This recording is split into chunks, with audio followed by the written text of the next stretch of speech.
Hello students, how are you all? Today we are going to start the second chapter from standard 6 social science is journey from primitive man to settled life.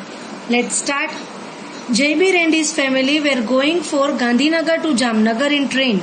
Sitting near the window, he saw trees, bullock cart, camel cart, rickshaw, bus, tractor, etc. He asked his uncle, when did this transportation start? His uncle put his hand on his back and said, train started in our country approximately 150 years back. Among all the vehicles which you are seeing on road, the bullock cart is oldest. Before it, thousands of years back, men didn't have any means of transportation. He used to go from one place to another place on foot. मतलब कि जयबीर और उनका परिवार train में गांधीनगर से जामनगर जा रहा था. खिड़की के पास बैठकर उसने पेड़, बैलगाड़ी, ऊंट गाड़ियां, रिक्शा, बस, ट्रैक्टर सब देखे. उसने अपने चाचा से पूछा, यह परिवहन यानी कि ट्रांसपोर्टेशन, ये परिवहन कब शुरू हुआ? उनके चाचा ने उनकी पीठ पर हाथ रखा और कहा, हमारे देश में ट्रेन लगभग 150 इयर्स पहले शुरू हुई थी. उन सभी वाहनों से जो आप सड़क पर देख रहे हैं, बैलगाड़ी सबसे पुरानी है. इससे पहले हजारों साल पहले आदमी नहीं था. परिवहन का कोई भी साधन हो, वह पैदल एक स्थान से दूसरे स्थान पर जाता था. Primitive man, nomadic life. Primitive man means people of very old time, approximately 20 lakhs years ago. He led a nomadic life and spent his time by hunting. This stage of humans is called a hunter and gatherer. He used to gather his food by hunting animals like deer, fishes and birds. Other than this, they collected roots and fruits for their food. Primitive man मतलब कि आदि मानव हम समझ सकते हैं. आपने कई फिल्मों में सुना होगा कि आदि मानव. तो आदि मानव मतलब कि बहुत पुराने समय के लोग. लगभग 20 लाख साल पहले उन्होंने खानाबदोश जीवन व्यतीत किया और शिकार करके अपना समय बिताया. मनुष्यों के इस चरण को हंटर एंड गैदर कहा जाता है. वह हिरण, मछलियां और पक्षियों जैसे जानवरों का शिकार करके अपना भोजन इकट्ठा करता था. इसके अलावा उन्होंने अपने भोजन के लिए जड़ें और फल एकत्र किए. It was not that easy. Sometimes wild animals attacked them. Moreover, some of the animals were fast in running, so it was not easy for primitive men to catch them. Thus, primitive men used to wander from one place to another in search of food. Thus, he learned which fruit and roots to eat and which not to eat, as many of them were poisonous. यह इतना आसान नहीं था. कभी कभी जंगली जानवरों ने उन पर हमला किया. इसके अलावा कुछ जानवर तेजी से भाग सकते थे, इसलिए आदिम आदमी के लिए उन्हें पकड़ना आसान नहीं था. इस प्रकार आदि मनुष्य भोजन की तलाश में एक स्थान से दूसरे स्थान तक भटकते रहते थे. इस प्रकार उन्होंने सीखा कि कौन से फल और कौन सी जड़ें खाने लायक है और कौन सी जड़ें खाने लायक नहीं है. उनमें से कुछ तो बहुत जहरीले होते थे.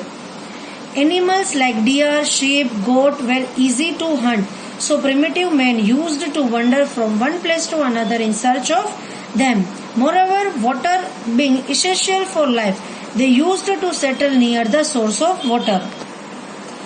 हिरण, भेड़, बकरी जैसे जानवर शिकार करना आसान था, इसलिए आदि मनुष्य उनकी तलाश में एक जगह से दूसरी जगह भटकते रहते थे. इसके अलावा पानी जीवन के लिए बहुत ही आवश्यक होता है. उसके नाते वे पानी के स्रोतों के पास बसते थे. Place of human habitation of primitive man in India.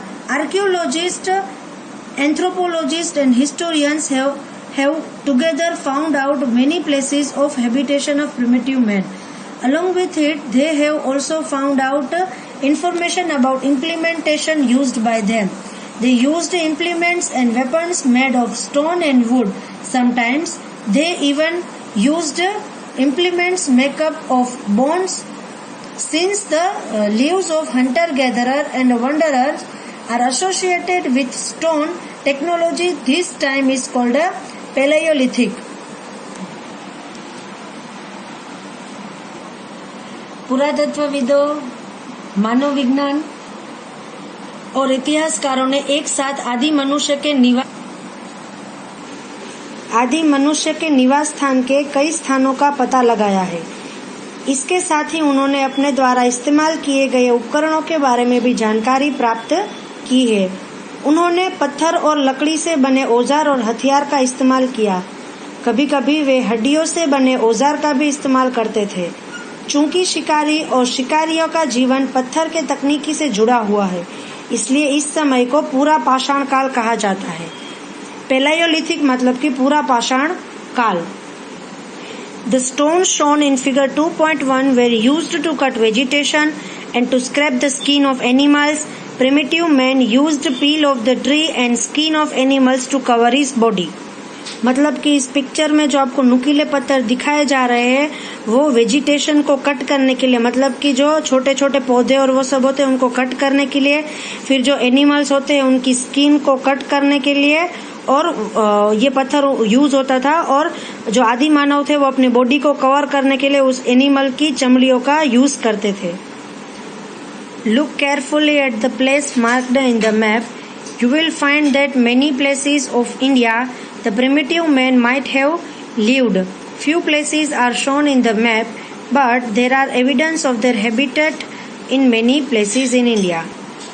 मतलब कि आपको इस मैप में कुछ शाइन दी गई है, जैसे कि ये रेड तो पेलाकोलिथिक प्लेस है, फिर ये स्क्वायर वाली नियोलिथिक प्लेस है, फिर राउंड चालकोलिथिक प्लेस है, फिर ये हीरे जैसा है वो इनिशियल विलेज है, और स्टार है वो मॉडर्न सिटी है। तो आपको इस सारे जो निशान है उनको इस मैप में देखना है, और जो भी निशान है मतलब कि उस चीज के रिलेटेड है। तो आपको ये मैप में पूरा अच्छे से देखना है अपनी बुक में।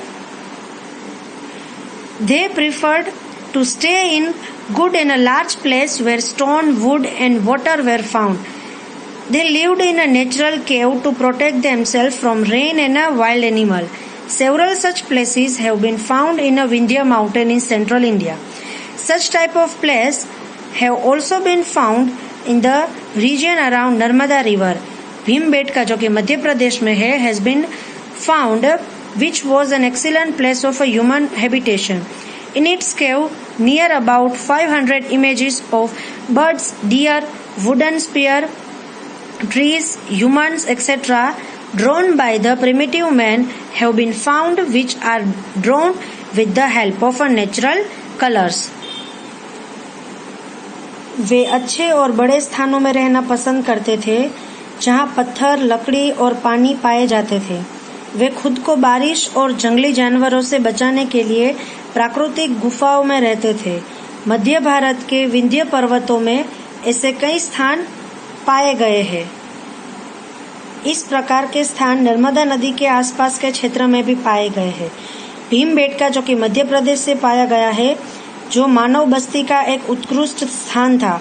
इसकी गुफाओं में आदि पुरुष द्वारा खींची गई पक्षियां या फिर हिरण, लकड़ी के भाले, पेड़, मनुष्य आदि के लगभग 500 छवियां पाई गई है, जो प्राकृतिक